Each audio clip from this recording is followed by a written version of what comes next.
वैकल्प्य है, वो व्यग्रता है, व्यग्रता वो रुके, व्यग्रता थोड़ी रुके। और ये प्रभाव ऐसा था, ये भी संक्रामक रोग है भाई, प्रेम संक्रामक रोग है। जैसे संक्रामक रोगी को छू लो, उसके पास बैठ जाओ तो रोग के संक्रमण का खतरा रहता है। तो इसे प्रेमी जनों के पास बैठने से प्रेम के संचार का खतरा। तो नंद बाबा के पास बैठने से तो व्यग्रता एक तो ऐसा प्रेमोत्कर्ष, ऐश्वर्य पूर्ण प्रेमोत्कर्ष, ज्ञान विज्ञान पूर्ण प्रेमोत्कर्ष, इसका संचार तो उद्धव के मन में हो गया। लेकिन जो व्यग्रता है, जो प्रेमजन्य व्यग्रता है, व्यग्र होकर विहाल हो जाना, विहाल हो जाना, तन मन की सुध बुध सब भूल जाए, ये व्यग्रता है लोकोत्तर कोटि की। ये उद्धव में संचार नहीं हुआ। क्यों? वो होगा तो फिर उपदेश करने लायक नहीं रहेंगे। व्यग्रता हो जाएगी तो उपदेश नहीं कर सकेंगे, फिर भगवान भेजते ही नहीं उनको। ये संदेश लेकर भेजते ही नहीं, संदेश लेकर भेजा ही इसीलिए कि सबकी व्यग्रता देखो तुम व्यग्र न हो, व्यग्रता देखो तुम व्यग्र न हो, तुम उनको सावधान हो करके ज्ञान विज्ञान पूर्ण ऐश्वर्य पूर्ण प्रेम भक्ति का उपदेश कर। इस अभिप्राय से भगवान ने, क्योंकि सब भगवान की प्रेरणा ही से हो रहा है जो कुछ काम, भगवान की प्रेरणा। उमा दारू जोशित की नाई सबे नचावत राम गुसाई। दारू जोशित जैसे होती कठपुतली, उसको जैसा सूत्रधार नचाता है वैसे वो नाचती है। जैसे सर्वेश्वर सर्वशक्तिमान परात्पर परब्रह्म भगवान कृष्ण, वही जिसको जैसा बनाते हैं वो वैसा बनता है। उद्धव के मन में जैसी प्रेरणा देते हैं, जैसे भाव का आविर्भाव करते हैं, वैसा उद्धव बोलने लगे। इसलिए भक्त कहते हैं आंजंत्रम भवान यंत्री, आप यंत्री हो, हम आपके यंत्र हैं, जैसा चलाओ तैसा ये यंत्र चलेगा, हम कुछ नहीं। हमारे मन से बुद्धि से हमारी वाणी से क्या क्या निकलना चाहिए, जैसी आप चाहो जैसी प्रेरणा करो वही निकलेगा, हमारे बस की कुछ बात नहीं। ये भक्तों की भावना होती। ईश्वर सर्वभूतानां मृदेश्वर तिष्ठति ब्राह्मण सर्वभूतानि यंत्रारूढ़ानि माया। ईश्वर ही सब प्राणियों के हृदय देश में विराजमान रहते हैं, यंत्रारूढ़ की तरह प्राणियों को नचाते हैं। इस प्रकार से ईश्वर प्रेरित हो गच्छे। तो इन सब दृष्टियों से भगवान ने उद्धव को वो क्या नाम व्यग्रता पूर्ण अनुराग का प्रकाश न करके ज्ञान विज्ञान पूर्ण जो प्रकाश है, प्रेम प्रकाश, वही प्रदान किया। इसीलिए सावधान से जब वो देखते हैं कि नंद जी में व्यग्रता बहुत आ रही है, प्रेमोत्कर्ष से अभी मूर्छित हो जाएंगे थोड़े क्षण में, क्या उसी समय जो है सो ऐश्वर्य की बात उठा करके कृष्ण की लोकोत्तर महिमा आप बोले रे तो ही विश्व सच बीज जोनी। अरे जो जो जो तुम्हारे नंदन श्याम सुंदर ब्रजेंद्र नंदन कृष्णचंद्र और जो तुम्हारे बलराम, अरे ये तो विश्व सच बीज जोनी, ये सारे विश्व के बीज हैं। बीज माने समवायी कारण और जोनी माने निमित्त कारण। समवायी कारण और निमित्त कारण दोनों हैं। ये तो विश्व चकारात सर्वावतारांच बीज जोनी, चकार से सभी अवतारों का भी यही बीज है, यही जोनी। इन्हीं से सब संपूर्ण सारा विश्व प्रपंच का आविर्भाव होता है, इन्हीं से विविध प्रकार के अवतार भी होते हैं। इसलिए ये बलराम और कृष्ण दोनों विश्व के समवायी कारण है और निमित्त कारण। बोले समवायी कारण निमित्त कारण रूप से तो प्रधान और पुरुष प्रसिद्ध है, तो कहा पुरुष प्रधानम, आप ही पुरुष प्रधान भी हो, अर्थात बलराम और कृष्ण यही पुरुष है, यही प्रधान है। इसलिए प्रधान पुरुष भी आपसे भिन्न कोई चीज नहीं है। अब यहां प्रश्न ये है कि बहुत टेढ़ी मेढ़ी बात है। कई जगह ये बोलते हैं कि सीता प्रकृति है, राम जो है सो पुरुष है, राधा प्रकृति है, कृष्ण पुरुष है, ऐसा भी बोला जाता है। लेकिन ये बात दार्शनिक दृष्टि से खरी उतरती नहीं। क्योंकि स्त्री हो पुरुष हो, स्त्री पुरुष तो देह है, आत्मा तो स्त्री पुरुष नहीं है, देह ही स्त्री पुरुष है। नहीं वो स्त्री न पुमान ऐसा न चाहिए नपुंसका, जो पुरुष है वो तो न स्त्री है न पुरुष है, आत्मा जो है न पुरुष है न तो स्त्री है। किंतु जैसा देह ग्रहण कर लेता वैसे ही बन जाता है, न स्त्री न पुरुष न नपुंसक। जंजत शरीर मादत्ते, स्त्री का देह धारण कर लिया आत्मा स्त्री हो गया, पुरुष का देह धारण कर लिया पुरुष वही आत्मा पुरुष हो गया, नपुंसक देह धारण कर लिया वही आत्मा नपुंसक हो गया। वही देवता दानव पशु पक्षी जैसे जैसे देहों को ग्रहण करता गया वैसा वैसा हो गया। वास्तव में आत्मा न शूकर कूकर कीट पतंग न पशु पक्षी न देवता दानव मानव न स्त्री पुरुष न नपुंसक कुछ नहीं। फिर सीता प्रकृति राम पुरुष ही बात कैसे कहां तक संगत है, कहां तक संगत है। तो इसलिए जीव है, जीव की दृष्टि से या ईश्वर की दृष्टि से बोले तो ईश्वर में भी राम में भी प्रकृति पुरुष दोनों मिले हैं, सीता में भी प्रकृति पुरुष दोनों मिले, दोनों स्त्री पुरुष में दोनों में प्रकृति पुरुष मिले। देहादि सब प्रकृति के अंश है, आत्मा पुरुष का अंश है। यही तो देह इंद्रिय मन बुद्धि अहंकार आदि सब प्रकृति के अंश है, आत्मा पुरुष का अंश है। तो प्रकृति पुरुष की मिलावट स्त्री भी है, प्रकृति पुरुष की मिलावट क्या न पुरुष भी है। तो इस दृष्टि से ही हम कहा करते हैं कि जैसे अनंत ब्रह्मांड नायक परमात्मा का राम रूप में प्रादुर्भाव है, वैसे उसी अनंत कोटि ब्रह्मांड नायक परमात्मा का सीता रूप से प्रादुर्भाव, जैसे उसी अनंत कोटि ब्रह्मांड नायक परमात्मा का कृष्ण रूप में प्रादुर्भाव है, उसी तरह से उसी परात्पर परब्रह्म परमात्मा का राधा रूप में प्रादुर्भाव। इसीलिए वो संगत है एकं ज्योतिर्भूत द्विधा राधा माधव रूपकम, एक ही अखंड ज्योति ब्रह्म ज्योति दो रूप में प्रकट हो गई है, राधा के रूप में कृष्ण के रूप में। तो राधा प्रकृति है, कृष्ण पुरुष है, ये कल्पना आपेक्षिक, निरपेक्ष नहीं, ये कल्पना निरपेक्ष नहीं आपेक्षिक कल्पना। वास्तव में राधा कृष्ण दोनों अभिन्न वस्तु, सीताराम दोनों अभिन्न वस्तु हैं और एक अखंड ब्रह्म ही हैं ये इत्यादि। इसीलिए नीलकंठ जी अपने भावदीप में और देवी भागवत के व्याख्यान में लिखते हैं, भाई साधिष्ठाना प्रकृति कह लो और सत्यमत पुरुष कह लो, दोनों का एक ही अर्थ होता है। न केवल प्रकृति की पूजा हो सकती है, न केवल पुरुष की पूजा हो सकती है। पुरुष की पूजा जब होगी तब सत्यमतया सत्यमान पुरुष की पूजा होती है, और प्रकृति की जब पूजा होगी तब केवल प्रकृति जड़ है, केवल प्रकृति की पूजा नहीं होती, साधिष्ठाना प्रकृति की पूजा होती है, अधिष्ठान सहित प्रकृति की पूजा होती है, दोनों एक ही। वही साधिष्ठान शक्ति, वही सत्यमत ब्रह्म, दोनों का एक ही अर्थ होता है, सत्य विशिष्ट ब्रह्म ही तो रामादि रूप में है, और साधिष्ठान शक्ति अधिष्ठान रूप ब्रह्म सहित जो शक्ति है वही भगवती आदि के रूप में प्रकट होती है, वस्तु एक। इस अभिप्राय से साधिष्ठाना शक्ति में शक्ति का प्राधान्य, पुरुष बन गया विशेषण, सत्यमत ब्रह्म में शक्ति विशेषण हो गया और पुरुष हो गया विशेष्य। इस तरह से प्राधान्य प्राधान्य अभिप्राय से जहाँ पुरुष का प्राधान्य है वहाँ सत्यमत ब्रह्म कह दिया, जहाँ प्रकृति का प्राधान्य है वहाँ साधिष्ठान शक्ति बोल दिया। इस प्रकार से व्यवस्था चलती। इसी अभिप्राय से राधा को शक्ति, कृष्ण को पुरुष, सीता को शक्ति, कृष्ण को राम को पुरुष इत्यादि उक्तियां चलती, सापेक्ष उक्तियां, निरपेक्ष उक्तियां नहीं। तो वो शक्ति जो है वो कहते हैं व्यवहार में दो ही से काम चलता है, एक से काम चलता ही नहीं। दो चक्र के बिना रथ नहीं चलेगा, एक चक्र से रथ कभी नहीं चलेगा। ऐसे स्त्री पुरुष का जोड़ा संसार चलाएगा, न स्त्री संसार चला सकती है न पुरुष संसार चला सकती, स्त्री पुरुष का जोड़ा दो चक्र में रहे तो रथ।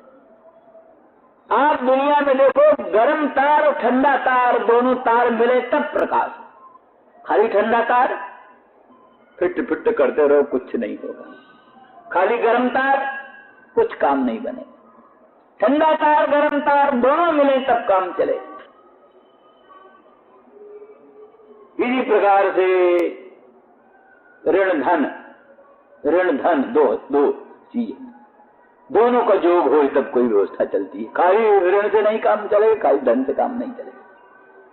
इसी प्रकार से शक्ति शिव शक्ति, केवल शक्ति से काम नहीं चलेगा, केवल शिव से काम नहीं चलेगा।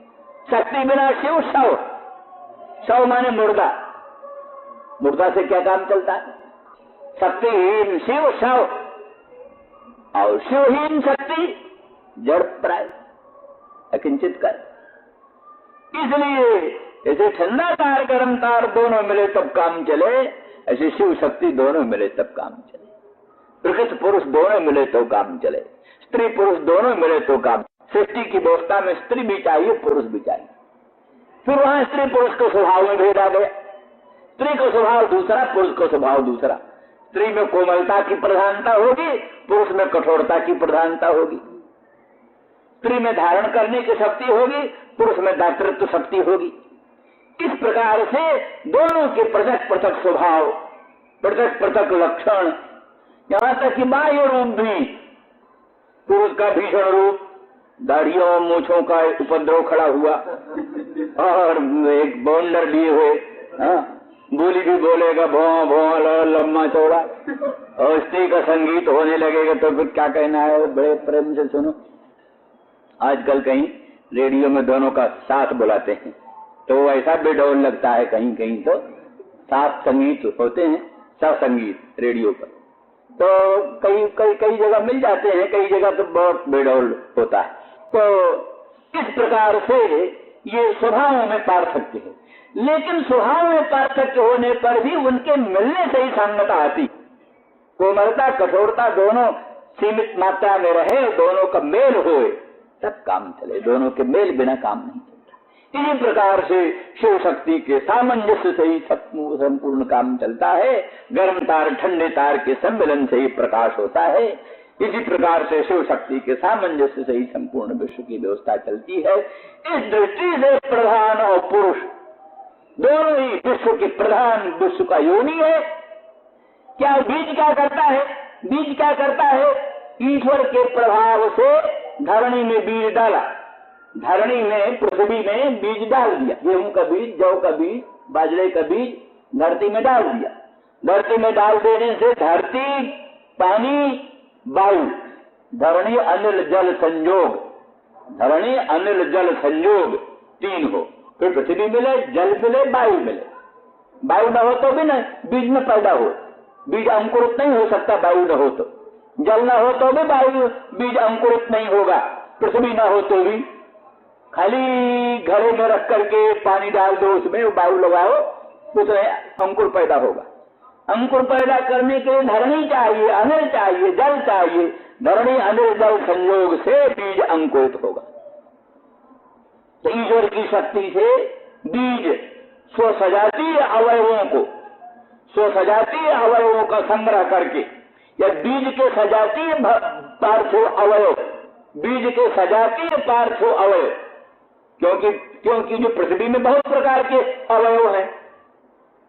पृथ्वी में गन्ना को अभिवर्धन करने वाले भी अवयव हैं, संतरा को भी अभिवर्धन करने वाले अवयव हैं, आम को भी अभिवर्धन करने वाले अवयव हैं, इमली को भी अभिवर्धन करने वाले अवयव हैं, गेहूं को भी, जौ को भी, बाजरे को भी, सबको अभिवर्धन करने वाले अवयव पृथ्वी में है। पृथ्वी क्या है? एक भंडार है, अनंत अनंत शक्तियों का भंडार। उसी धरणी में गन्ना बो दो तो उसमें से गन्ना के सजातीय अवयवों का संकलन होगा, उससे गन्ना को स्वरूप बन जाएगा। उसी पृथ्वी में संतरा का बीज डाल दो तो उसी पृथ्वी में से संतरा के अभिवर्धक अवयवों का संग्रह होगा, उसके द्वारा संतरा का स्वरूप बन जाएगा। गुलाब का बीज डाल दो, उसी में से गुलाब के गंध के तमाम सजातीय सब अवयवों का संकलन होने लगेगा। उसी जगह में कोई दुर्गंधित विष वृक्ष बोल दो तो उसके अनुगुण भी सामग्री सब वही मिल जाएगी। तो ईश्वर की अचिंत शक्ति, अनंत महिमा और उसका अखंड वस्तुओं का भंडार, उसकी भूमि शक्ति, प्रकृति शक्ति उस प्रकृति शक्ति में से बीज के सजातीय अवयव भूमि से एकत्रित होकर के वो अंकुरादिकों को पोषण करते हैं। और साथ ही उसके लिए उचित अधिष्ठान चाहिए, उचित अधिष्ठान चाहिए। अनुचित अधिष्ठान में इन सब द्वारा पोषण नहीं हो सकेगा। इसलिए उचित बीज हो, उचित जोनी, उचित उस जोनी में भी सजातीय की अपेक्षा सजातीय जोनी हो। किसी किसी विजातीय व्यक्ति का बीज जाए, विजातीय योनि में विजातीय व्यक्ति का बीज जाए, वहां से वस्तु उत्पन्न न होगी, और उत्पन्न होगी तो नष्ट हो जाएगी, उत्पन्न होगी तो नष्ट हो जाएगी। जैसे कहते खच्चर उत्पन्न होता है गधे घोड़े के संदर्भ से। योनि भिन्न जाति का, बीज भिन्न जाति का, भिन्न जाति की योनि भिन्न जाति का बीज, उससे उत्पन्न होने वाला खच्चर, उसका संतान आगे नहीं चलती, बंद परंपरा लुप्त। बस इधर कलमी आम से दूसरा आम नहीं पैदा होगा। कलमी आम बनाओ नहीं, बीजू आम की जरूरत है, बीजू आम से जुड़ेगा। इस प्रकार से उसमें भी सजातीय की अपेक्षा, इसलिए बीज की सजातीय अवयव एकत्रित होकर के बीज का पोषण करते हैं। इसी प्रकार से सजातीय योनि के संसर्ग से और वो रूप धारण करता है। तो इस तरह से ये विश्वस्य एतौ ही विश्वस्य बीज जोनी, ये दोनों बलराम और कृष्ण विश्व के बीज और जोनी है, अर्थात एक समवायी कारण है और एक निमित्त कारण है। फिर इसके भेद कल बताएंगे। श्री राम जय जय राम। रामो मुकुंद पुरुष प्रधानम अन्वीय भूतेषु विलक्षणस्य ज्ञानस्य चेशात इमौ पुराणौ। राम माने बलराम और मुकुंद कृष्ण, ये दोनों ही विश्व के बीज और जो अर्थात समवायी कारण और निमित्त कारण, और वही पुरुष और प्रधान है, वही पुरुष है वही प्रधान है। यहाँ यो समझ सकते हो, एक तो कल वाली दृष्टि जो बताई, अर्थात तो दोनों जैसे स्त्री पुरुष दोनों में ही पुरुषांश और प्रधानांश होता है, पुरुषांश प्रधानांश दोनों होता है। देह इंद्रिय मन बुद्धि अहंकार आदि तो सब प्रधानांश, और आत्मा जो है वो स्वयं पुरुषांश, सब में, स्त्री में पुरुष में सब में। आत्मा सभी का अजर अमर अनंत अखंड है, चाहे स्त्री हो चाहे पुरुष हो। इसलिए त्वं कुमार उतवा कुमारी त्वं जीर्णो दंडेन बंचस जातो भवस विश्वतो मुखा। ये श्रुति कहती है त्वं कुमार उतवा कुमारी, भगवान एक कुमार हैं और भगवान एक कुमारी हैं। कुमार के रूप में भी भगवान का प्रादुर्भाव, कुमारी के रूप में भी भगवान का प्रादुर्भाव। त्वं जीर्णो दंडेन बंचसी, आप ही बहुत बड़ऊ बाबा बनकर दंड से ठेकते हुए चलते हैं। त्वं जीर्णो दंडेन बंचसी, जीर्ण हो करके दंड से, बंचस माने चलसी, चलते हो। जातो हो से विश्वतो मुखा, विश्वतो मुख हो करके अनेक रूप से आप ही प्रादुर्भूत होते। उपलक्षण कुमार कुमारी जीर्ण उपलक्षण है। जितना बर भी सारा प्रपंच है, विश्वतो मुखा सर्व रूप से आपका ही प्रादुर्भाव होता है। तो एक दृष्टि तो यही, और दूसरी दृष्टि ये ले लो कि बलराम है अव्याकृत, अव्याकृत ब्रह्म बलराम। लक्ष्मण कहो, बलराम कहो, शेष कहो, सब क्या है? अव्याकृत ब्रह्म। इसीलिए भागवत में वर्णन है, नष्टे लोके द्विपरार्धावसाने महाभूते स्वादिभूतं गतेषु व्यक्ते व्यक्तं काल वेगे न जाते भवानेको शिष्यते शेष संज्ञा। जिस समय द्विपरार्ध के अंत में ब्रह्मा की आयु खत्म होने पर नष्टे लोके लोक नष्ट हो जाता है, उस समय महाभूते स्वादिभूतं गतेषु, महाभूत जो है पृथ्वी जल तेज वायु आकाश, ये आदिभूतंगतेषु, आदिभूत माने अहम तत्व में लीन हो, पंचमहाभूत अहम तत्व में प्रविलीन हो जाते हैं।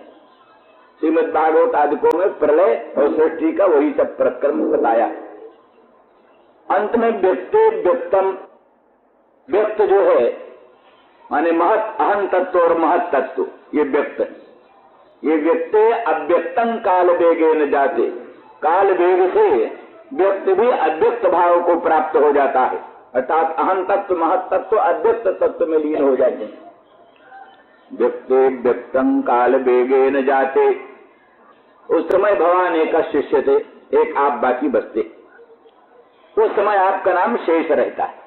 शेष माने जो बाकी बचे, क्या कहते जरब तकसीम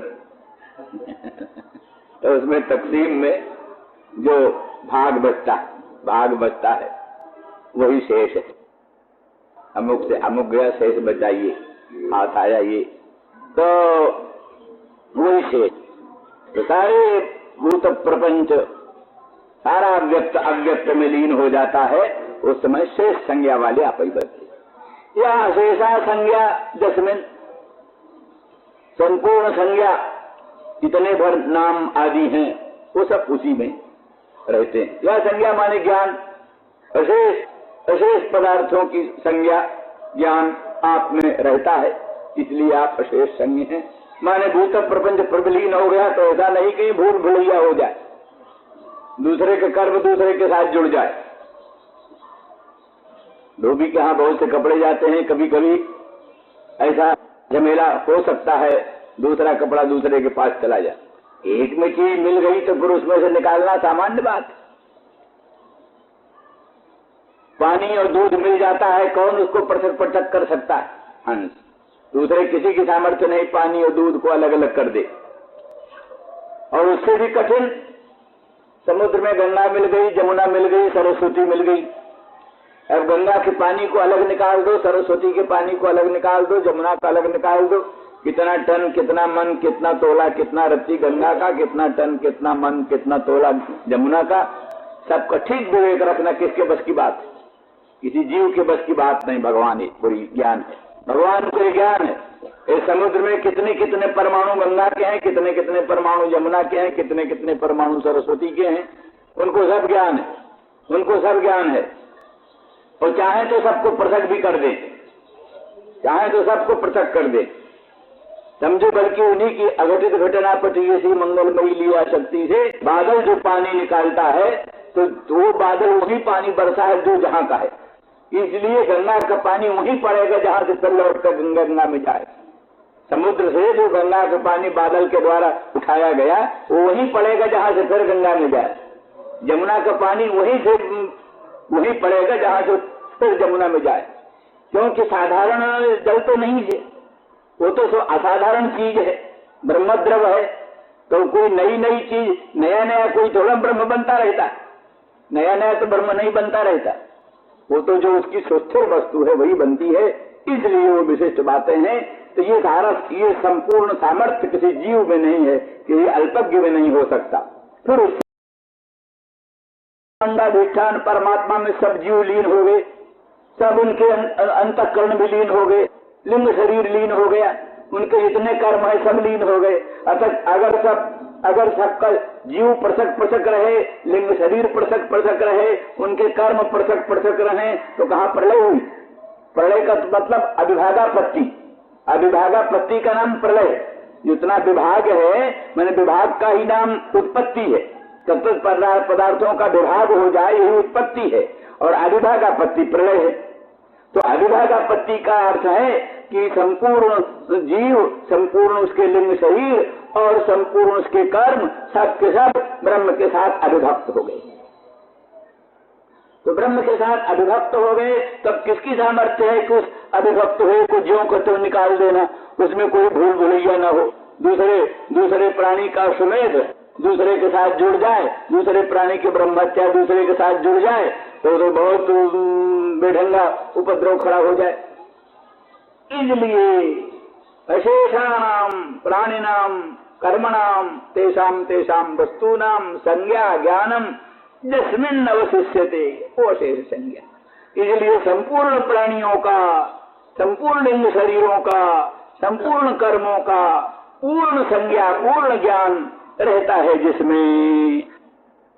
और फिर जैसे हंस क्षीर नीर को पृथक कर देने की ताकत रखता है, जैसे भगवान ये भी ताकत रखते हैं कि किसका कर्म कहाँ, किसका कौन जीव का लिंग शरीर, किसका कौन कर्म, वो सबको एकदम पृथक कर सकते हैं।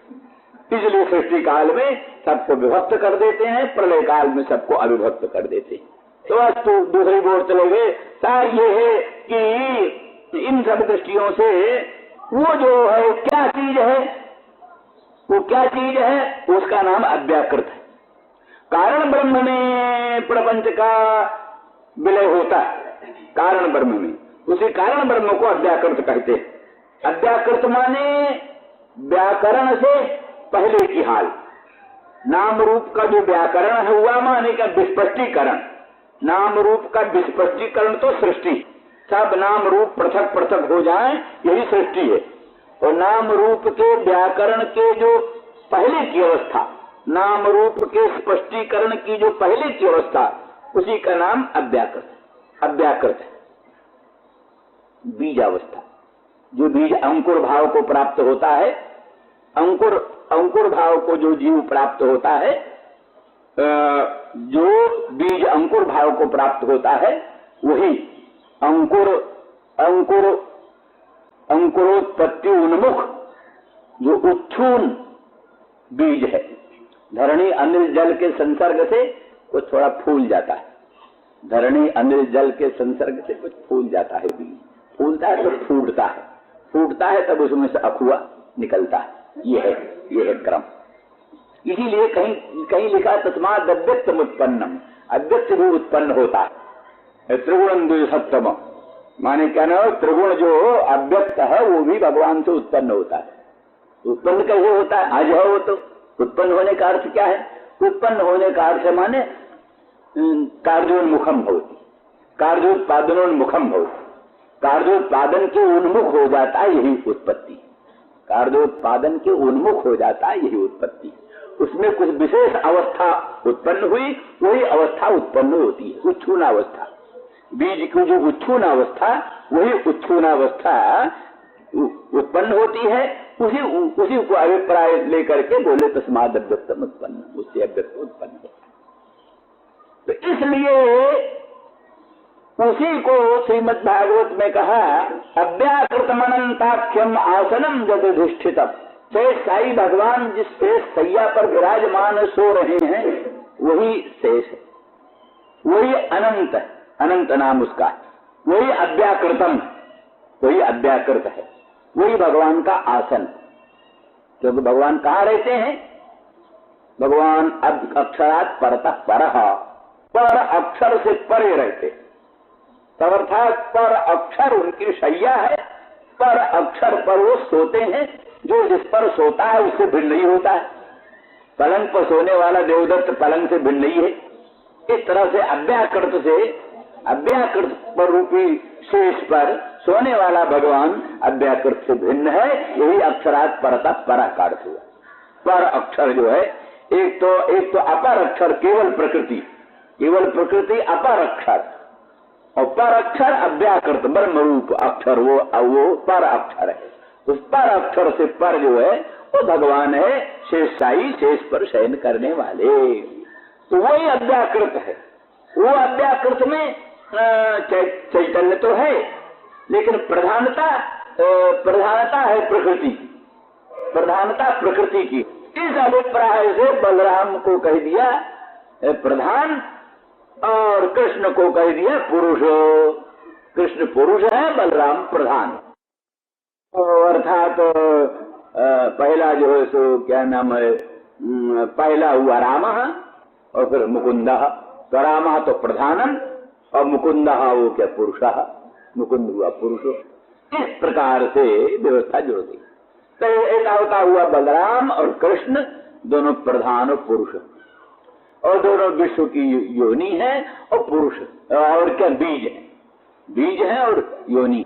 तो बीज जो है सो, बीज माने उपादान कारण, और ये समवायी कारण, उपादान कारण। एक ही है। और योनि जो है माने निमित्त कारण, निमित्त कारण। तो यहाँ यह ले लेना निमित्त कारण मुकुंद को लेना, और बीज जो है तो प्रकृति उपादान कारण ले लेना। क्योंकि ये भी सिद्धांत है ना कि प्रपंच का प्रकृति उपादान है, और प्रकृति का अधिष्ठान होने के कारण ब्रह्म जो है सो वो उसमें भी कारणता का व्यवहार होता है, पर मुख्य रूप से उपादानता का व्यवहार केवल मात्र प्रकृति में है। प्रकृति का आधार होने के कारण परब्रह्म में भी उपादानता और निमित्तता का व्यवहार होता है। निमित्तता का इसलिए कहना है कि निमित्तता में सज्ञानता रहती है, उपादान में इतनी सज्ञानता की जरूरत नहीं। मिट्टी को सज्ञान होने की जरूरत नहीं, लेकिन कुलाल के सज्ञान होने की जरूरत है। कुलाल सज्ञान है, सब घट का निर्माण कर सकता है, मिट्टी तो सज्ञान नहीं। तो इसलिए उपादान जो है वो जड़ भी हो सकता है, और निमित्त जो है वो जड़ हो ही नहीं सकता, चेतन ही होता है। तो इसलिए तमक प्रधाना प्रकृति तो उपादान माना जाती है। तमक प्रधाना प्रकृति उपादान, और विशुद्ध सत्व प्रधाना प्रकृति वो निमित्त कोटि में चली जाती है। तो इसलिए विशुद्ध सत्व प्रधाना प्रकृति से विशिष्ट चैतन्य निमित्त कोटि में गया, और तमक प्रधाना प्रकृति विशिष्ट चैतन्य उपादान कोटि में गया। तो दोनों ही चेतन ही उपादान भी है, चेतन ही निमित्त है, और प्रकृति भी उपादान भी है, प्रकृति ही निमित्त भी है। माने प्रकृति ही अव्याकृत का विशेषण बन गई, तमक प्रधाना प्रकृति अव्याकृत का विशेषण बन गई। और वही विशुद्ध सत्व प्रधाना प्रकृति जो है वो निमित्त रूपी ईश्वर की प्रकृति, ईश्वर का क्या विशेषण बन गई। इस प्रकार से दोनों जगह प्रकृति है, दोनों जगह पुरुष है। अव्याकृत में भी ईश्वर में भी दोनों जगह प्रकृति है, दोनों जगह पुरुष है। ईश्वर में विशुद्ध सत्व प्रधाना प्रकृति है, और अव्याकृत में तमक प्रधाना प्रकृति है, और विशुद्ध सत्व प्रधाना प्रकृति तो जीव में। ये सब भेद है। इस आधार पर बलराम अव्याकृत रूप है, शेष रूप है, अनंत रूप है, व्यापी वैकुंठ रूप है, शेष रूप है, भगवान का सिंहासन रूप है, आदि आदि जो कुछ भी वही भगवान की पादुका भी बन जाते हैं, भगवान का छत्र भी बन जाते हैं, और भगवान के शेष बन जाते हैं। शेष माने अंग, भगवान अंगी, अंगी भगवान के शेष बन जाते हैं। भक्ति के ही मर्म है कि भगवान का शेष बन जाना। शेष माने उपकरण, सेवा का साधन बन जाना, भगवान का फूल बन जाना, भगवान का चंदन बन जाना, भगवान का मुकुट बन जाना, भगवान का किरीट बन जाना, भगवान की पादुका बन जाना, भगवान का सिंहासन बन जाना, भगवान का छत्र बन जाना, भगवान का चमर बन जाना, भगवान के पूजा का उपकरण बन जाना, भगवान की पलंग बन जाना। सबसे बढ़िया सेवा क्या है? जो अपने आप को सेवा का साधन बना देना चाहता है, तो पलंग बना देना चाहता है दूसरे का, अपने आप को दूसरे का पलंग बना देना चाहता है, उसको अपने आप के लिए कहाँ जगह चाहिए? अपने आप के लिए जगह ही नहीं चाहिए। तो इस तरह से अव्याकृत वही प्रधान, और पुरुष हुए कृष्ण बलराम, पुरुष हुए कृष्ण। दोनों चेतन है, दोनों प्रकृति है, दोनों जगह चेतन है, दोनों जगह प्रकृति है। एक जगह प्रकृति का प्राधान्य है, एक जगह पुरुष का प्राधान्य। ये एक जगह पुरुष का प्राधान्य, एक जगह प्रकृति का प्राधान्य। यही सब बात स्त्री पुरुषों में भी चलती। अब यहाँ इतना और भेद मानना, कहते हैं अभ्युदय जो है, अभ्युदय लौकिक उन्नति का नाम अभ्युदय। सम्राट हो जाना, स्वराट विराट हो जाना, चक्रवर्ती नरेंद्र हो जाना, अनंत धन धान्य संपन्न हो जाना, ये सब है अभ्युदय। इंद्र बन जाना, महेंद्र बन जाना, बड़ो कुबेर बन जाना, ब्रह्मा बन जाना, ये सब है अभ्युदय, उन्नति। उन्नति होते होते होते होते ब्रह्म पद प्राप्त, इंद्र पद प्राप्त, ये है उन्नति। तो उन्नति जो जीव की है उसी को कहते हैं अभ्युदय। अभ्युदय में परम प्रधान बलराम। बलराम की आराधना से, अव्याकृत की आराधना से अभ्युदय मिलता है। उसमें भगवान साकारी सहायक, भगवान सहायक है, और प्रधान जो है उस दिन मुख्य अभ्युदय के काम में। और भक्ति के काम में, मोक्ष के काम में भगवान प्रधान है, भगवान मुख्य है। भक्ति और मोक्ष देने के लिए भगवान प्रधान है, मुख्य है, और बलराम सहायक है। बलराम सहायक है इसलिए, और दोनों की आवश्यकता संसार में होती है। बिना अभ्युदय के काम नहीं चलता, बिना निःश्रेष के काम नहीं चलता। इसलिए अभ्युदय और निःश्रेष दोनों, अभ्युदय निःश्रेष दोनों की प्राप्ति के ये दोनों साधन हैं। उद्धव जी वर्णन कर रहे हैं नंद बाबा से, ज्ञानोपदेश कर रहे हैं ना।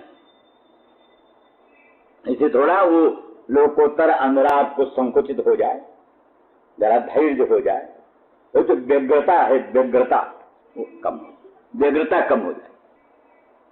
ज्ञान के प्रभाव से ऐश्वर्य का वर्णन सुनकर व्यग्रता कम हो जाए। जिस समय भगवान राम की वन यात्रा का वर्णन हो रहा हो,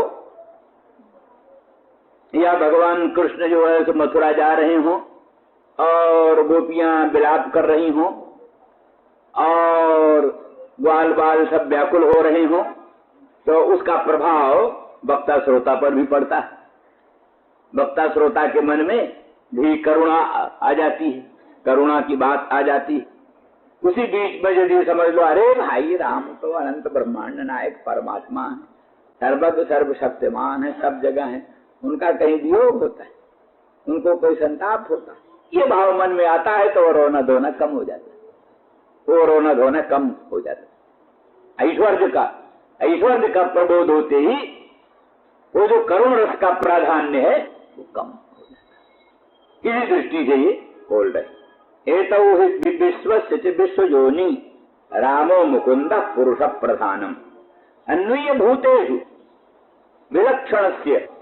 वो भूतों में अन्वित होते हैं अंतर्जामी रूप से, अंतर्जामी रूप से सब भूतों में प्रविष्ट है। जितना चराचर प्रपंच है अंतर्जामी रूप से राम कृष्ण दोनों सब भूतों में व्याप्त है। तो भी विलक्षणस्य ज्ञानस्य च इमौ पुराणौ ईशाते।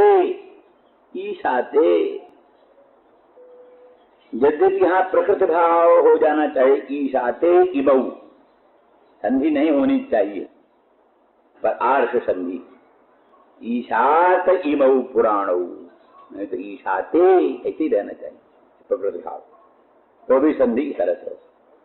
तो विलक्षण का अर्थ करते हैं विह कालः लक्षणम यस्य, का विलक्षण माने अभ्युदय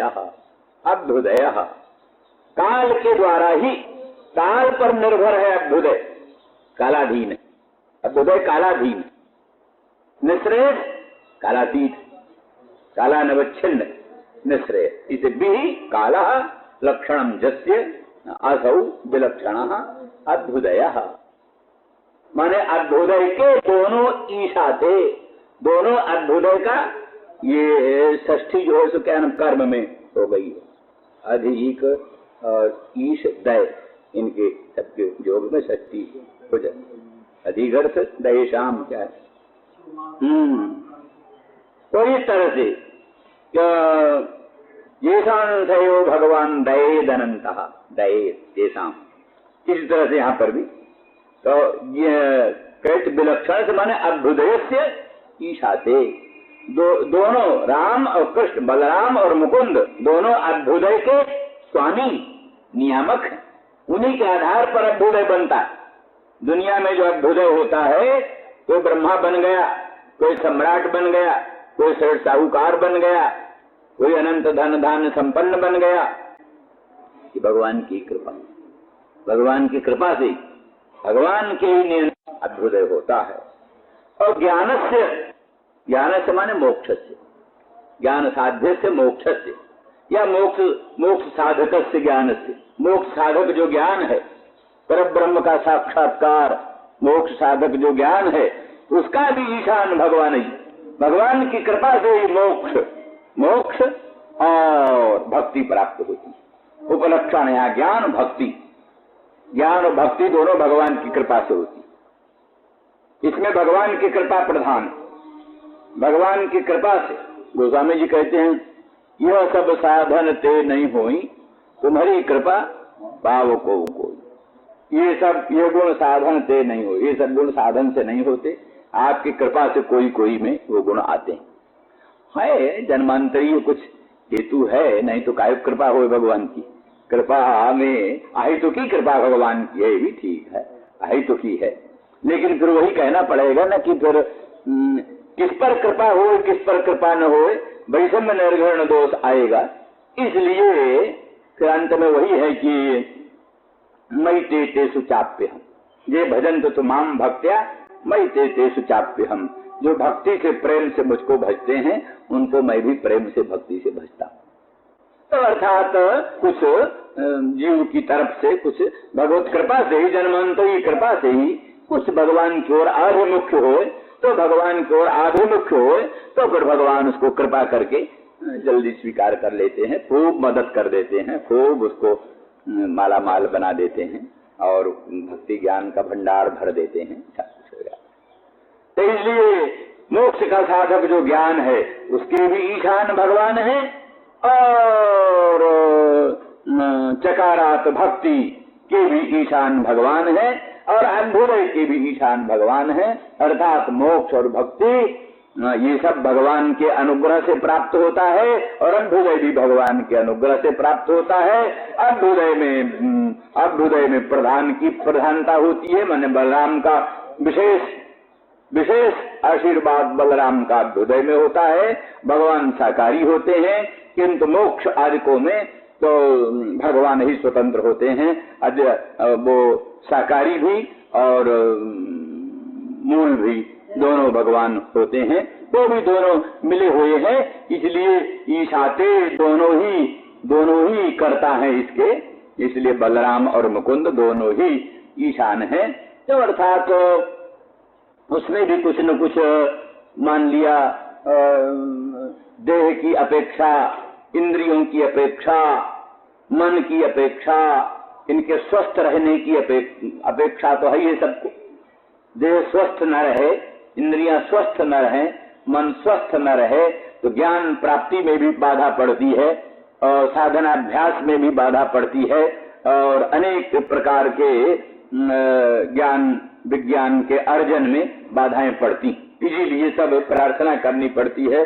सहनावतु सहनौ भुनक्तु सह वीर्यं करवावहै, या भद्रं कर्णे विष्णुयाम देवा भद्रं पश्येमाक्षभिर्यजत्राः।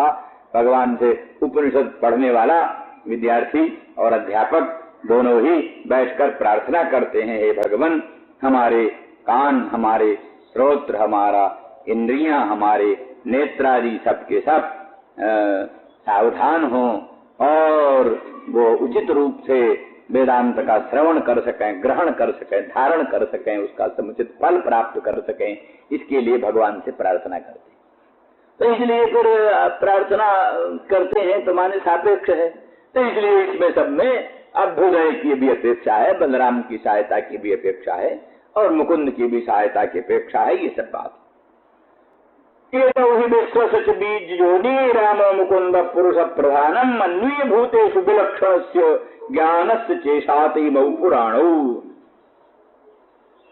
एक टीकाकार यहाँ कहते हैं, ज्ञानस्य माने निर्गुणस्य निर्विशेष से ब्रह्मणा ईशाते, क्योंकि बदंत तत्तत्वविदा तत्वंच ज्ञान मद्वयम ब्रह्मेति परमात्मेति भगवान शब्दते। तो कहते हैं ज्ञान जो है वही पर ब्रह्म है, ज्ञान पर ब्रह्म है, ज्ञानम ब्रह्म, सत्यं ज्ञानम अनंतम ब्रह्म। यहाँ पर भी ज्ञान को पर ब्रह्म कहा, ज्ञानम ब्रह्म। तो ज्ञानम ब्रह्म कैसा ज्ञानम? अद्वैत ज्ञानम, अद्वैत ज्ञानम यहाँ ले लो। तो वो ज्ञान जो अद्वैत ज्ञान, सजाति विजाति स्वगत भेद रहित ज्ञान, वो ज्ञान माने ब्रह्म। ब्रह्म का भी ईशान ये दोनों करते, मुकुंद और कृष्ण ये दोनों ब्रह्म का भी, ब्रह्म पर भी शासन करते हैं, ब्रह्म का भी ईशन नियंत्रण करते। कैसे जाना? ब्रह्मणो हि प्रतिष्ठाहम अमृतस्याद्वयस्य च शाश्वतस्य च धर्मस्य सुखस्यैकान्तिकस्य च। गीता में कहते हैं भगवान कृष्ण मैं ब्रह्म की भी प्रतिष्ठा हूँ, आधार हूँ। ब्रह्म भी मेरे ही में अध्यस्त है। ब्रह्मणो ही प्रतिष्ठा हम। कौन ब्रह्म? शाश्वत ब्रह्म, अव्यय ब्रह्म। अव्यय ब्रह्म, शाश्वत ब्रह्म, उसकी भी प्रतिष्ठा कृष्ण है। ऐसे धूप की घाम की प्रतिष्ठा सूर्य है। जो आतप फैला हुआ है संसार में, प्रकाश, आतप, घाम, उसका आधार क्या है? सूर्य। सूर्य से ही सब आतप, प्रकाश, रश्मि पुंज बाहर निकलता है। ऐसे ब्रह्म रूपी प्रकाश का आश्रय सूर्य रूपी मैं कृष्ण। वो सूर्य रूपी कृष्ण से अनंत अनंत प्रकाश रूपी ब्रह्म प्रादुर्भूत होता है। ब्रजबासी लोग कहते हैं राधा रानी के नूपुर का जो प्रकाश है वही ब्रह्म। राधा रानी के नूपुर का जो प्रकाश है वही ब्रह्म। और राधा रानी के नूपुर की जो झंकृति है वही शब्द ब्रह्म है। नूपुर की झंकृति वो शब्द ब्रह्म है और उसका जो प्रकाश है वही ब्रह्म। इस प्रकार से जो भावुक लोग हैं तो इस प्रकार से अपने इष्ट देवता की का सर्वोत्कर्ष वर्णन करना ही चाहिए। इसलिए हमको इससे प्रसन्नता होती है, कोई ये नहीं होता कि खराब। ठीक, दार्शनिक लोग, औपनिषद लोग अपने ढंग से विचार करते रहे, ये भी एक विचारधारा है, सुनना चाहिए। तो इस तरह से ये सब है। इसलिए ज्ञान से माने ब्रह्मणा, ब्रह्मण उनका भी ईशाते इत्यादि वेत्सनुगृहीतम माम परब्रह्मेत शब्दितम संप्रश्नैर्विवृतम हृदि। वो मत्स्यावतार के समय का वर्णन है, जिसमें कहा कि मेरे अनुग्रह से संप्रश्नों से विवृत जो क्या नाम ब्रह्म है उसको भी तुम जानोगे। तो ये सब बात है, किंतु सिद्धांत की दृष्टि से ऐसा अर्थ नहीं है। एक देशी अर्थ ऐसा है, वस्तुतस्तु ज्ञान से अर्थ वही है, मोक्ष साधक ज्ञान और भक्ति और विलक्षण अर्थ अभ्युदय, इन सब का ईशान स्वामी नियंत्रण करने वाले बलराम और कृष्ण हैं।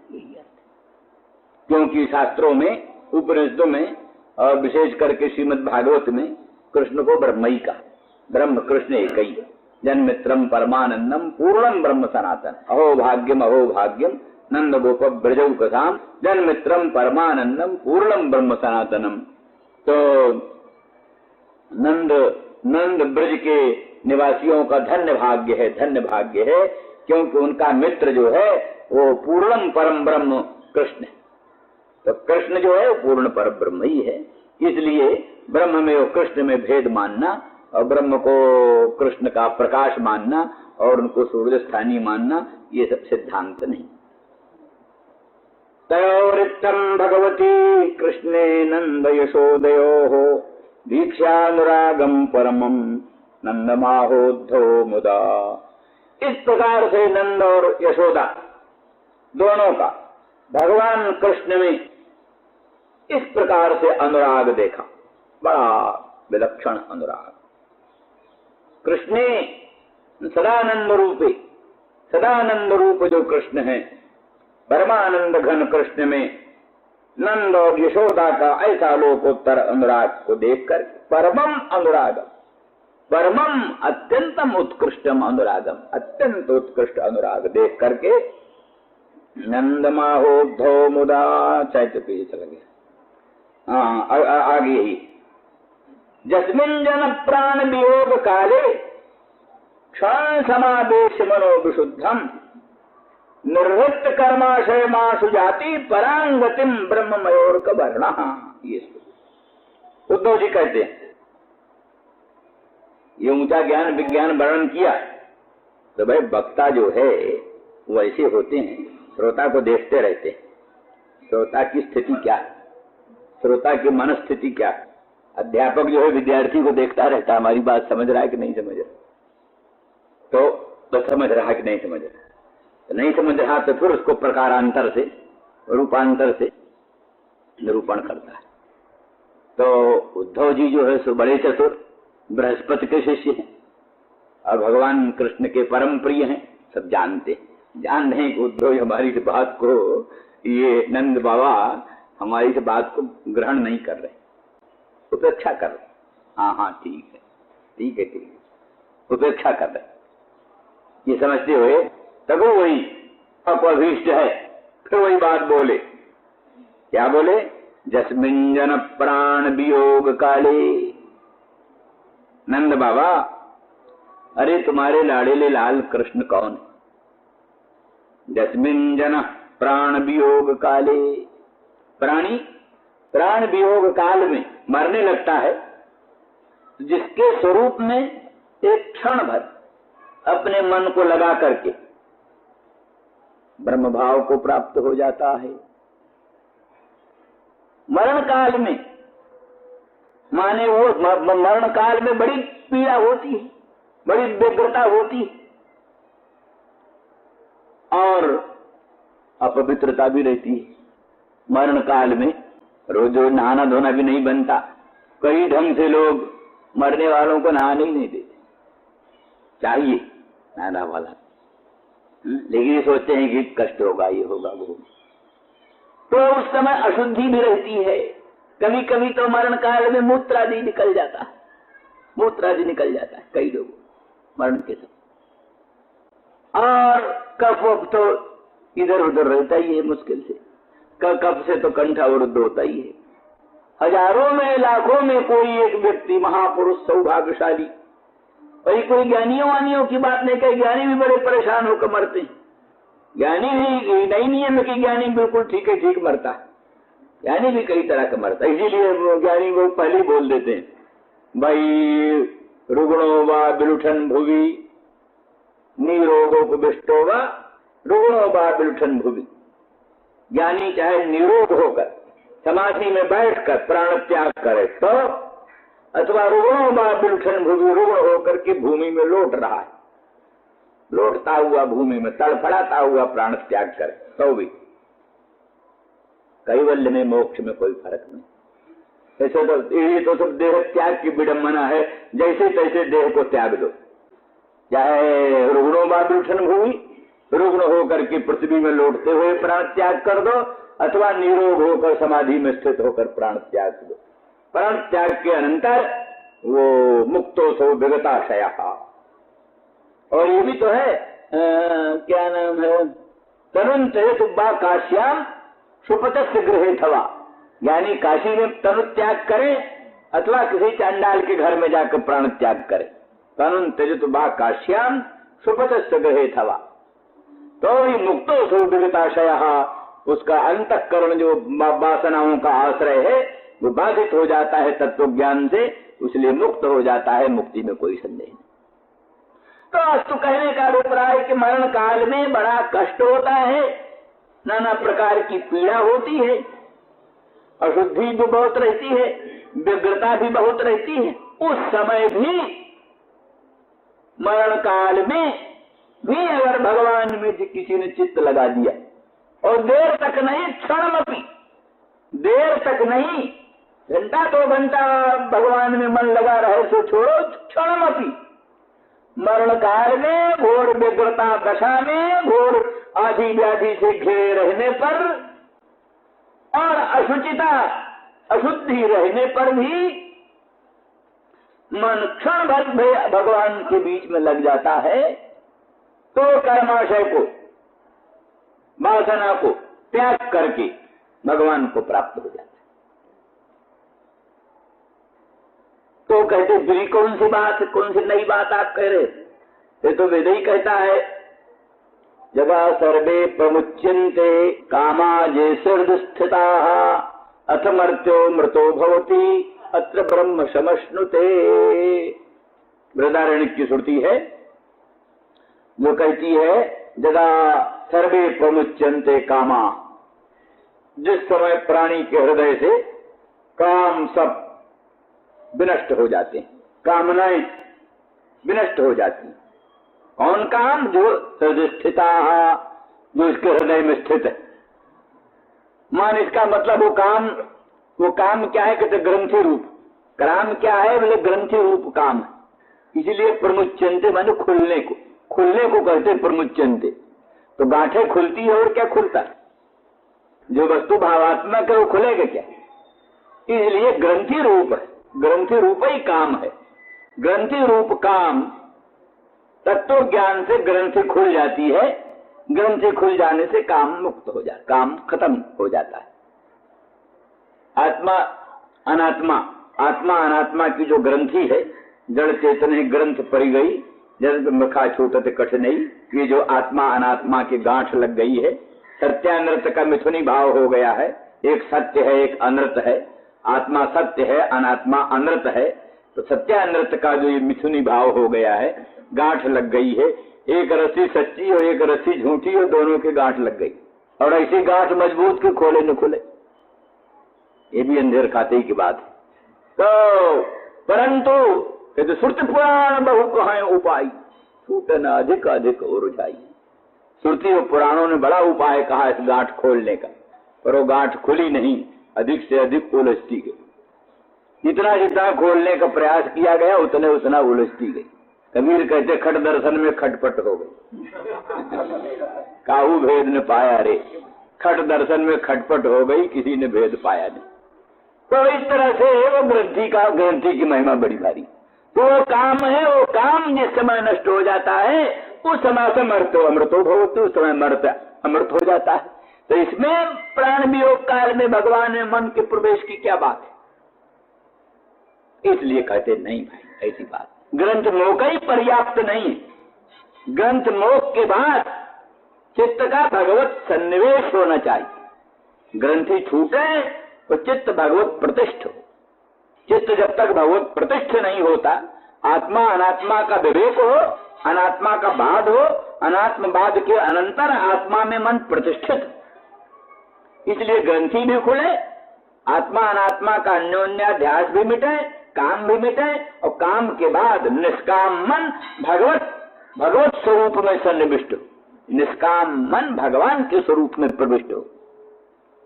तो इस तरह से अब यहाँ कहते हैं और भी बड़ी विशेषता बताते, जना जस्मिन जना, कहने का मतलब अधिकारी उसका जन सामान्य है, ये नहीं कि ब्राह्मण ही अधिकारी, ब्राह्मण ही अधिकारी है ये प्रश्न नहीं है।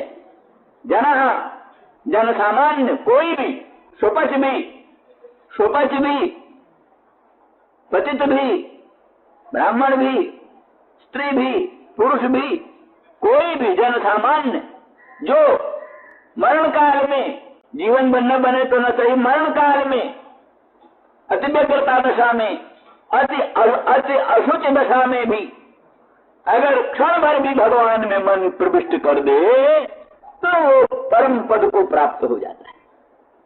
तो बोले फिर कैसा मन हो? शुद्धम मन, शुद्धम मन, शुद्ध मन है नहीं तो क्या करें? बोले अभिशुद्धम अपि, इसलिए अकार का छेद किया।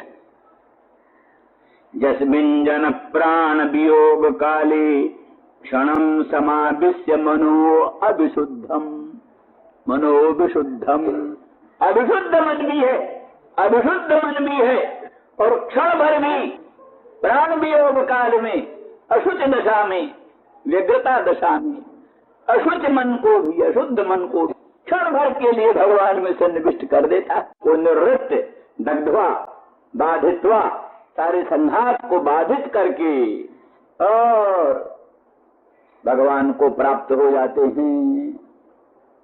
तो अभिशुद्धम मनः, इसलिए माने भक्तों को बड़ा आश्वासन, मन की शुद्धि का प्रयास तो करते ही रहना चाहिए, पर माना जितनी शुद्धि की कसौटी है उतनी कसौटी पूरी न पार पड़े तो भी ये आश्वासन है कि अभिशुद्धम अपि मनः। अब आप कहेंगे कि अभिशुद्ध मन भगवान में लगेगा ही कैसे? तो वहां ये थोड़ा सा वर्णन है कि यहां इनका मतलब ये है कि भगवान का जो मनोमय स्वरूप, मनोमय स्वरूप, मन से जो भगवान के स्वरूप का ध्यान करते हैं ना, मन से भगवान के स्वरूप का ध्यान, कोई राम का करता है, कोई कृष्ण का करता है, कोई विष्णु का करता है, स्वरूप का ध्यान। तो ये जो ध्येय मूर्ति है वो स्वतंत्र है, सबका अपना अपना, जैसे सालग्राम सबके अपने अपने, सबके सालग्राम अपने अपने, साझे के सालग्राम नहीं, हमारे दूसरे, तुम्हारे दूसरे, उनके दूसरे। मूर्तियां सबकी अपनी अपनी स्वतंत्र, हमारी वस्तु स्वतंत्र। जैसे मनोमय जो ध्यान है, मन से जो भगवान का ध्यान किया, मूर्तियों के दर्शनों से, चित्रों फोटुओं के दर्शन से, भगवान की कथाओं को सुन सुन करके, भगवान के जो मंगलमय स्वरूप का वर्णन पुराणों में, भागवत आदि सदग्रंथों में, रामायण आदि ग्रंथ, भगवान के स्वरूप का वर्णन है। इष्ट देवता अभी भगवान का स्वरूप है, लेकिन तो भी एक इष्ट देवता का निर्णय होना चाहिए। एक इष्ट देवता, सब एक ही है, भेद नहीं। तो भी ध्यान 100 ठो ध्यान कैसे करें? ध्यान तो एक ही, उसी में बुद्धि को जमाना पड़ेगा, सुस्थिर करना पड़ेगा। तो जो सदग्रंथों में भगवत स्वरूप का वर्णन है, उसके सारे सत्पुरुषों के द्वारा जो भगवत स्वरूप का वर्णन है, उसको सुन करके, मूर्तियां जो प्रतिष्ठित प्राचीन, उनका दर्शन करके, प्राचीन मूर्तियों का वहां खड़े होकर बैठकर ध्यान करो, बहुत अच्छा ध्यान हो जाता है जल्दी जल्दी। ऊपर की मूर्ति का स्वरूप चाहे सुंदर ना भी हो, पर उसी में ध्यान करने से बड़ा दिव्य, बड़ा सुंदर रूप मन में आ जाता है। तो इस तरह से अनेक प्रयास से जो सुंदर एक मनोमय कृष्ण का स्वरूप है, उस स्वरूप में ही जो कि अपना अपना स्वतंत्र है। कई संत वैष्णव कहते हैं हमारे राम जी अभी वहां नहीं गए, अभी वहां वो किया है, हमारे राम जी अलग। तो ठीक है, वो सब राम, सबका राम जी ध्येय मूर्ति अपना अपना अलग है। तो वही बेड़ा पार करने, उसी से कल्याण होगा। साझे का राम से कल्याण नहीं होगा। साझे का राम से कल्याण हो जो अपना राम है, अपने राम जी, जिनका हम ध्यान करते हैं, जो हमने ध्येय मूर्ति बनाया है, ध्येय मूर्ति जो बनाया है, अनंत ब्रह्मांड नायक परमात्मा भगवान कृष्ण का, भगवान राम का, जो तेजोमय, प्रकाशमय, मंगलमय, जो हमारी मानसी मूर्ति है। भगवान ही आते हैं उस मानसी मूर्ति में, भगवान ही प्रकट होते हैं। केवल भक्ति के मन की कल्पना ही नहीं है वो, पहले आज में तो कल्पना ही है, पहले तो कल्पना ही है। जैसे पहले बच्चा लिखने लगता है तो क ख ग घ लिखता है, तो लिपियों को क ख ग घ समझने लगता है। वो जो टेढ़ी मेढ़ी लिपि है, अंग्रेजी की, हिंदी की, उर्दू की लिपियों को क ख ग घ समझने लगता है। लेकिन बाद में समझते समझते जानता है लिपि तो उसका व्यंजक है, बोधक है, संकेत है। वस्तुतः क ख ग वर्ण है, वो वर्ण लिपियों से भिन्न है, इसलिए लिपियां नाना है, वर्ण एक, लिपियां भिन्न भिन्न है, वर्ण एक है। इस तरह से बाद में समझ जाता है। इस तरह से पहले तो मनोमयी मूर्ति बनाता है, जैसे काष्ठमयी मूर्ति, धातुमयी मूर्ति, पाषाणमयी मूर्ति बनाता है, ऐसे वो पहले मनोमयी मूर्ति बनाता है। इन सब सहारों से मनोमयी मूर्ति बनाता है। मनोमयी मूर्ति का ध्यान करने लगता है, तो ध्यान करते करते उसी मनोमयी मूर्ति में भगवान की वास्तविक अनंत ब्रह्मांड का अधिष्ठान भूत स्वप्रकाश ब्रह्म रूप मूर्ति उसी में प्रकट हो, फिर वो साक्षात परब्रह्म रूप ही होता है, और उसमें कोई कमी नहीं रहती। इसलिए संपूर्ण अभ्युदय से सब कुछ प्राप्त कराने में समर्थ होता है। इसीलिए शास्त्रों में वर्णन किया है, त्वं भावजोग परिभावित रथ सरोजे आस्ते श्रुतेक्षित पथो ननुनाथ पुंसाम जज्जधिया तो उर्गाय विभावयंती तत्तद बपु प्रणय से सदनुग्रहाय। भागवत में वो कहते हे नाथ, आप भावजोग परिभावित रथ सरोजे आस्ते, भाव योग जो भक्ति योग है, अनुराग योग है, अनुराग योग भक्ति योग से जो परिभावित परिष्कृत हृदय, जिस भक्त का हृदय भाव योग से, भक्ति योग से परिष्कृत शुद्ध है, ऐसे भाव योग परिभावित हृत सरोज में आप आज से विराजमान होते। कहते श्रुतेक्षित पथो, पूर्वं श्रुता पश्चात ईक्षिता प्रतीक्षिता पंथा जेन सा यस्य सा, पहले आपके अनंत दिव्य कल्याण गुण गणों का लोकोत्तर महिमा को सुना, पश्चात उसके आगमन की प्रतीक्षा किया। बस प्रतीक्षा करने से फिर आप भावयोग परिभावित हृत सरोज में प्रकट हो जाते। कैसे प्रकट होते हैं? बोले जज्जत धिया तो उगाए विभावयंती, वो भक्त लोग अपनी बुद्धि से, अनुरागिणी बुद्धि से आपके जैसे जैसे स्वरूप का भावना करते हैं, तत्तद बपु प्रणय से वैसा वैसा रूप आप बनाते हो।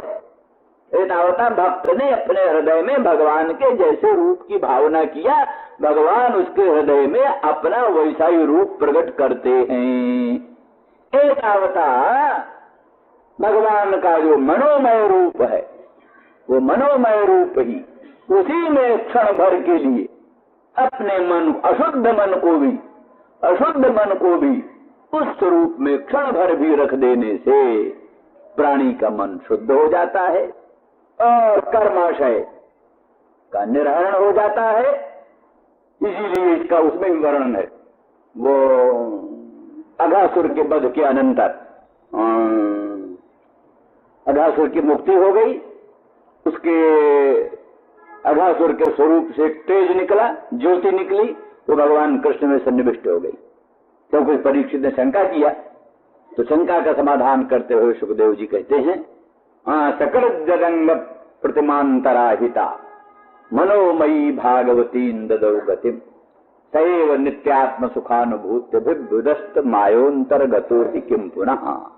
सकल जगंग प्रतिमांतराहिता, एक बार भगवान के मंगलमय अंग की प्रतिमा, सकृत जगंग प्रतिमा, जिस भगवान के मंगलमय अंग की प्रतिमा, मूर्ति एक बार भी हृदय में स्थापित कर दिया। सकृत जगंग प्रतिमांतराहिता, कैसी प्रतिमा? मनोमयी, मनोमयी प्रतिमा। जैसे काष्ठमयी धातुमयी प्रतिमा होती, जैसे मनोमयी प्रतिमा। तो जिस भगवान के मंगलमय अंग की मानसिक प्रतिमा, मानसिक मूर्ति एक बार भी मन में धारण कर लेते, उनको भागवती गति मिल जाती है। वही मनोमयी भगवान के मंगलमय अंग की प्रतिमा भागवती गति का प्रदान कर देती है। तो जिसके मंगलमय अंग की मानसिक प्रतिमा हृदय में धारण करने से प्राणी का कल्याण हो जाता है, साक्षात वही सच्चिदानंद घन परम ब्रह्म जब अघासुर के मुख में प्रविष्ट हो गया, हृदय में पहुंच गया, तो इसका बेड़ा पार हो जाए, क्या आश्चर्य, इसका कल्याण हो जाए, इसमें आश्चर्य क्यों करना चाहिए, ये उन्होंने कहा। इस दृष्टि से यहाँ इनका कहना है कि उस भगवान का जो मनोमय विशुद्ध रूप है, उस मनोमय कृष्णचंद्र परमानंद कंद के मंगलमय स्वरूप में जनसाधारण भी प्राणी अपने अविशुद्ध मन को मरण काल में भी क्षण भर के लिए भी प्रविष्ट करता है।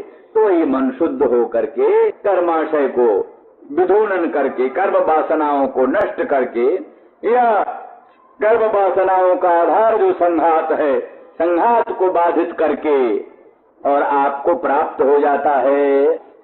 ऐसा प्राप्त हो जाता है, यह जीव भगवान को साजुज्य को प्राप्त हो जाता है, ऐसा नहीं। जैसा जीव भगवान को साजुज्य भाव को प्राप्त होता है, ऐसा नहीं। तब कैसे? ब्रह्मैवसन ब्रह्माप्येति, ब्रह्मैवसन ब्रह्माप्येति, ब्रह्म ही होकर के ब्रह्म को प्राप्त होता है।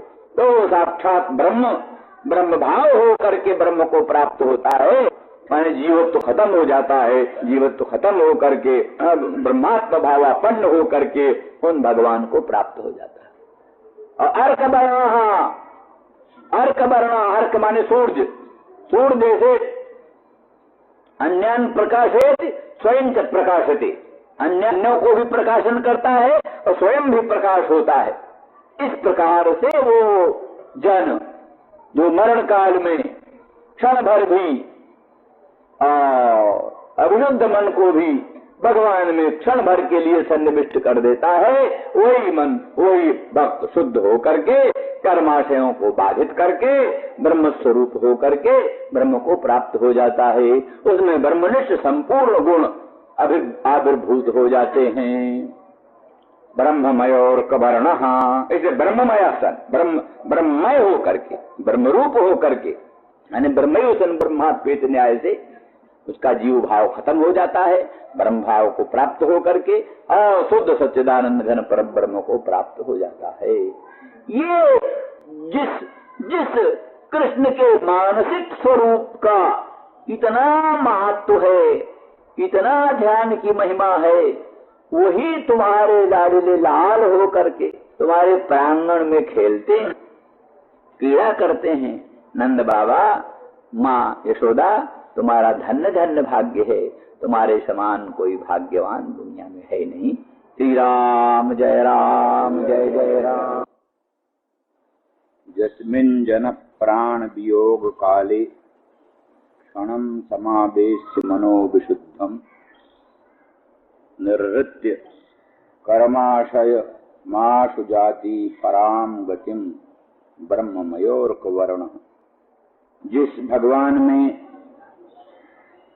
अर्थात जिस भगवान के मानसिक रूप में, ये अर्थ क्यों किया कल जो हमने कहा कि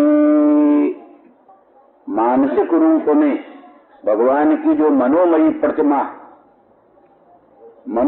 प्रतिमा में अपने मन को प्राण वियोग काल में भी, अति व्यग्रता दशा में भी, अशुद्धि दशा में भी क्षण भर के लिए अविशुद्ध मन को भी भगवान में क्षण के लिए भी स्थापित कर देते हैं। वो आश शीघ्र ही कर्माशय का विधूनन करके, कर्माशय का निर्हरण करके, दग्ध करके, बाधित करके और ब्रह्ममय हो करके, अर्कवर्ण हो करके भगवत भाव को प्राप्त होता है। ये मनोमय क्यों कहा? इसलिए कहा कि मनोमय में ही चित्त के प्रवेश की संभावना है। जो भगवान का दिव्य श्री विग्रह है, वो तो तत्काल सामने आता नहीं। इसलिए स्वयं कृष्णचंद्र परमानंद कंद मदन मोहन ब्रजेंद्र नंदन सामने है नहीं, रामचंद्र राघवेंद्र भगवान सामने है नहीं, तो उनमें मन का सन्निवेश कैसे होगा? इसलिए उसका अर्थ है कि मनोमय स्वरूप जो भगवान का है, वेद वेदांतों का श्रवण करके, सब पुराणों में जो भगवान के मंगलमय श्री विग्रह का वर्णन है उसका श्रवण करके, और विभिन्न श्री विग्रह जो विभिन्न विभिन्न मंदिरों में स्थापित हैं उनका दर्शन करके, उत्तम चित्रों में भगवत स्वरूप सौंदर्य का अनुभव करके, और शनै शनै मानसी प्रतिमा का निर्माण करता है, मानसी मूर्ति। ये सब जो बाह्य दर्शन है उसी मानसिक स्वरूप निर्माण में साधन बनते। जितना अधिक भगवत स्वरूप सौंदर्य का श्रवण करोगे और सौंदर्य पूर्ण दिव्य मंगलमयी मूर्तियों का दर्शन करोगे और भगवान के राजोपचार, चतुष्षष्ठी उपचार, देवोपचार का दर्शन करोगे, दिव्य भूषण वसन अलंकारों से विभूषित सुसज्जित अलंकृत श्री विग्रहों का दर्शन करोगे, उसके द्वारा शनै शनै अंतःकरण में एक भगवान की मानसी मनोमयी दिव्य प्रतिमा आविर्भूत होगी। तो पहले तो प्रतिमा काल्पनिक ही होगी, लेकिन ध्यान की महिमा से सच्चिदानंद घन भगवान स्वयं उस मानसी प्रतिमा में प्रकट हो करके वास्तविक रूप में प्रकट हो जाते हैं। ये स्थिति है। तो उस मानसी प्रतिमा में क्षण भर के लिए भी जो मन लगा देता है और समय नहीं मरण काल में भी लगा देता है, अशुचि दशा में हो, क्योंकि उस समय मरण काल है, अशुचता भी हो जाती, कहीं मूत्र ही निकल पड़ा, कहीं कुछ भी हो गया, कहीं कुछ भी हो गया, तो अशुचि दशा है। तो उस मरण काल में, व्यग्रता काल में, अशुचि दशा में भी, क्षण भर भी और अशुद्ध मन को भी, इसलिए मनोविशुद्धम अविशुद्ध मन को भी उन भगवान के स्वरूप में जो क्षण भर के लिए प्रविष्ट कर देता है, तो आश शीघ्र ही उसका मन विशुद्ध हो जाता है। अशुद्ध मन तत्काल विशुद्ध हो जाता है। ये भगवत स्वरूप की महिमा, भगवत स्वरूप की महिमा। जैसे पारस परस कुधातु सुहाई, पारस को स्पर्श करके लोहा भी सोना हो जाता है तत्काल। ऐसे भगवत स्वरूप का स्पर्श करके, भगवत स्वरूप का मनसा स्पर्श करके, मन से ध्यान करके तत्काल मन की अशुद्धि दूर हो जाती, मन शुद्ध हो जाती। और जीवन काल में भी मन के शुद्ध करने का वही मूल कारण है भगवत स्वरूप सौंदर्य का चिंतन, वही मन की शुद्धि का मूल कारण।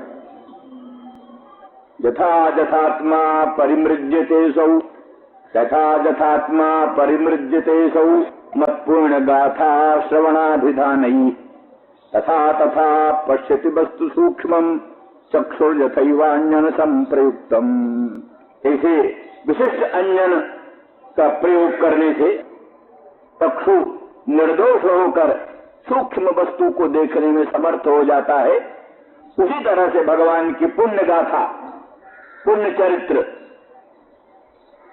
उसका जो श्रवण है और उसका अभिधान है, भगवान की पूर्ण कथाओं का वर्णन और पूर्ण कथाओं का श्रवण, उसी से आत्मा परिमृज्यते सब। आत्मा माने अंतःकरण, तो वो परिमार्जित हो जाता है, शुद्ध हो जाता है, निर्मल हो जाता है। तो इस तरह से अंतःकरण के परिमार्जन का एक मात्र मूल मंत्र है भगवान की पूर्ण गाथाओं का श्रवण। भगवान उपलक्षण है नवधा भक्ति का आचरण करना। श्रवणम कीर्तनम विष्णु, स्मरणम पादसेवनम, अर्चनम वंदनम दास्यम। उसी के द्वारा अंतःकरण पवित्र होता है, शुद्ध होता है। ये भी है भक्तिर विरक्तिर भगवत प्रबोधा। भगवान की पूर्ण गाथाओं का श्रवण करने से भवन्ति वही भागवतस्य राजन भक्तिर विरक्तिर भगवत प्रबोधा। जैसे कोई लड्डू खाए, पायस खाए तो तुष्टि पुष्टि क्षुद पायो अनुभासम।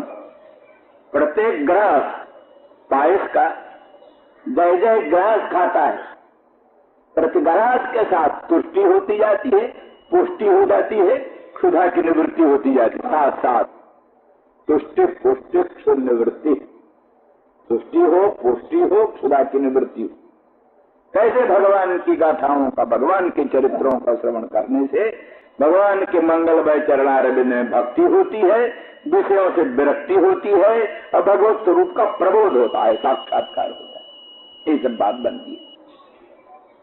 इस दृष्टि से वो प्राणी आस शीघ्र ही कर्माशय को, कर्माशय माने वासना अथवा कर्माशय माने अंतःकरण, कर्माणि आशेरते यत्र, अथवा कर्माशय माने सारा संघात, कार्यकरण संघात, कार्यकरण संघात को बाधित करके, जैसे बांस के समूह में से, वेणु समुदाय से, बांस के समुदाय से अग्नि पैदा होती है और बांस के समुदाय जलाकर स्वयं प्रशांत हो जाती।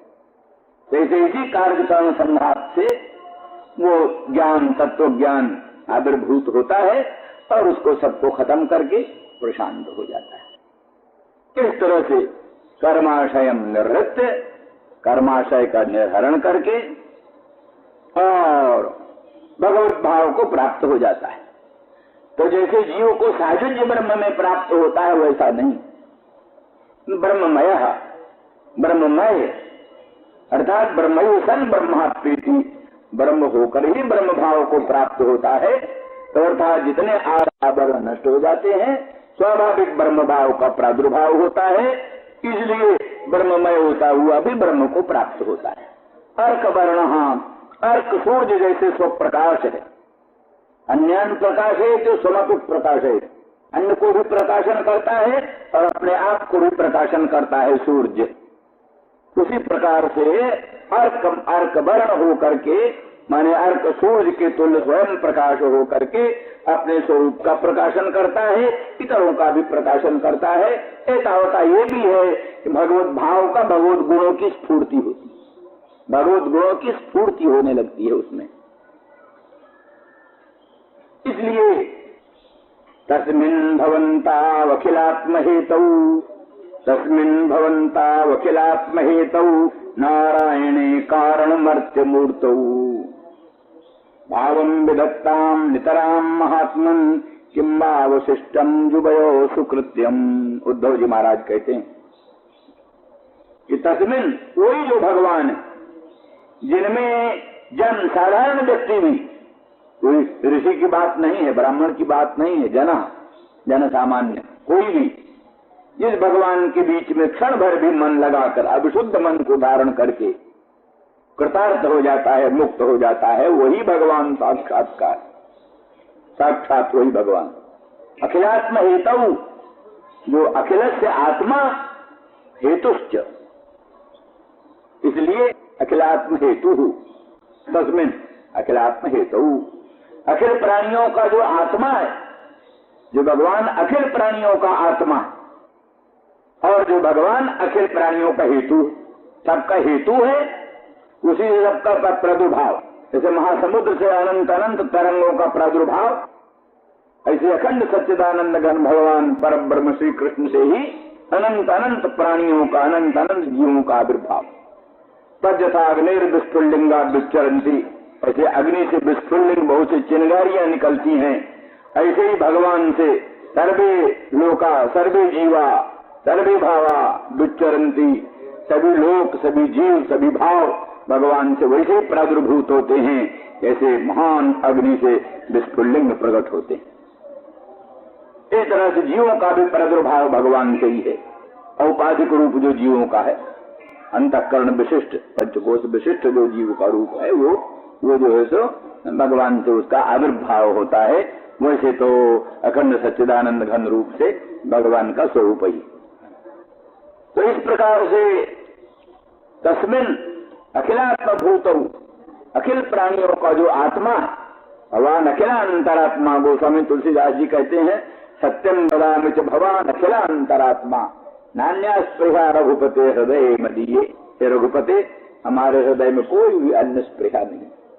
ये बनावटी बात नहीं है, क्योंकि भगवान अखिलांतरात्मा, आप अखिल प्राणियों के अंतरात्मा हो, घट घट की बात जानते हो, इसलिए हमारे हृदय की बात भी जानते हो।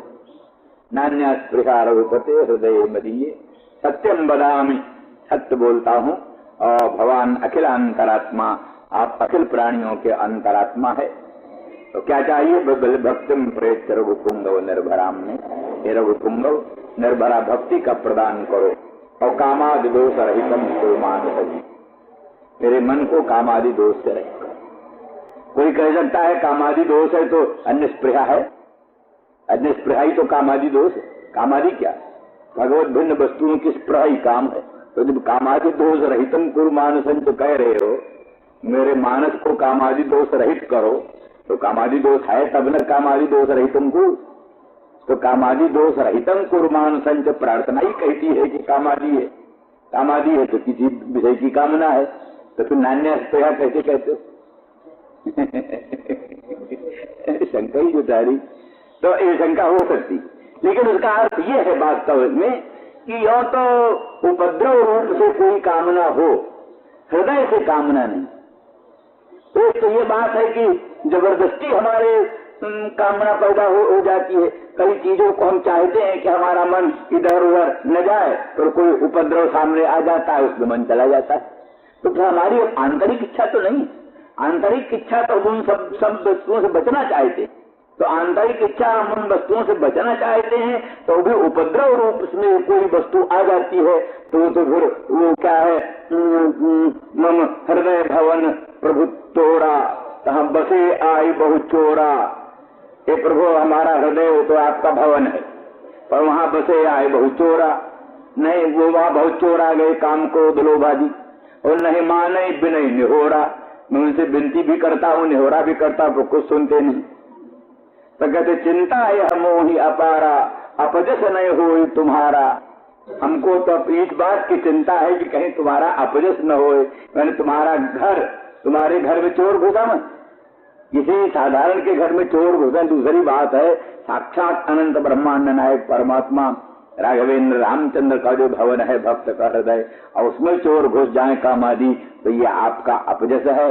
हम तो क्या है, बहुत दिन से दुख भोगते हैं, थोड़ा और दुख भोग लेंगे, इसलिए मुझे अपनी तो चिंता कुछ नहीं, तो मुझको चिंता ही है कि आपका अपयश न हो, इत्यादि इत्यादि। तो इसलिए माने आभास रूप में कुछ प्रतीत होने पर भी वास्तव में हमारे मन में उनकी स्पृहा नहीं है, ये कहने का उनका अभिप्राय। इसीलिए तो कहते हैं, नहीं तो जिसको पदार्थ की कामना होती है वो कामना के नाश की थोड़ा प्रार्थना करता है। वो तो कहता महाराज जिसे मैं चाहता हूं उसको दे दो, तो जिसे चाहता हूं उसको दे दो नहीं कह रहे हैं। कामादि दोष रहित हमको, वो कामादि दोष है, वो कामादि दोष रहित हमारे मन को बनाओ, अर्थात कामना नष्ट करो, पदार्थ मत दो, कामना नष्ट करो।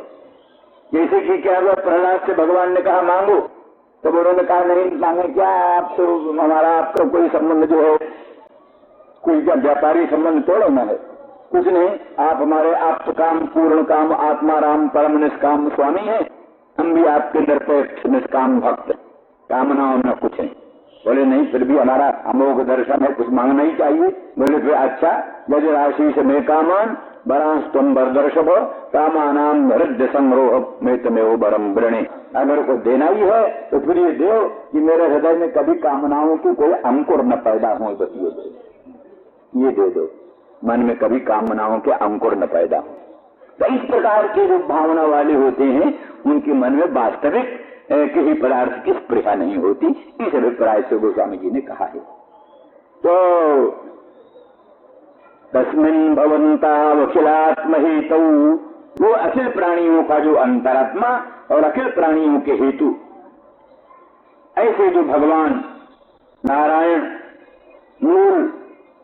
मूल परब्रह्म स्वरूप नारायण, वही जैसा कहा नारस्य आयने आश्रय, नार माने जीव समूह और नार माने पुरुषावतार, तो नारायण समूह माने अनंत अनंत पुरुषावतार, जिनसे अनंत अनंत अवतार होते, तो अनंत अनंत पुरुषावतार, उन पुरुषावतारों का एकमात्र आश्रय वो नारायण परब्रह्माधिपति से भी उत्कृष्ट, ऐसे जो अखिलात्म हेतु नारायण, क्योंकि कारण मर्त्य मूर्त कारणमेव सन कारणस्यैव सतः